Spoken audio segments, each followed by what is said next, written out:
আপনি কি jujutsu Kaisen বা চেইনসো ম্যান দেখে ফেলেছেন? তাহলে ম্যাপা স্টুডিওর এই ডার্ক ফ্যান্টাসি মাস্টারপিসটি মিস করা আপনার জন্য পাপ হবে। নাম হেলস প্যারাডাইস। গল্পটা গাবিমারু নামের এক হার্টলেস নিনজাকে নিয়ে, যাকে মৃত্যুদণ্ড দেওয়া হয়েছে।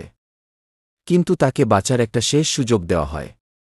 তাকে যেতে হবে এক রহস্যময় দ্বীপে, যেখান থেকে কেউ কোনোদিন ফিরে আসেনি। লক্ষ্য অমরত্বের সুধা খুঁজে বের করা। সে একা না, তার সাথে আছে আরও ভয়ঙ্কর সব অপরাধী এবং তাদের ওপর নজর রাখার জন্য দক্ষ জল্লাদ। কেন দেখবেন? প্রথমত, এর অ্যানিমেশন। ম্যাপা স্টুডিওর সিগনেচার স্টাইল এখানেও ফুটে উঠেছে। দ্বিতীয়ত, এর ইউনিক সেটিং। দ্বীপটা দেখতে স্বর্গের মতো সুন্দর হলেও সেখানে আছে বিভীষিকাময় সব দান। তৃতীয়ত, গাবিমারু এবং সাগিরির রিলেশনশিপ ডায়নামিক।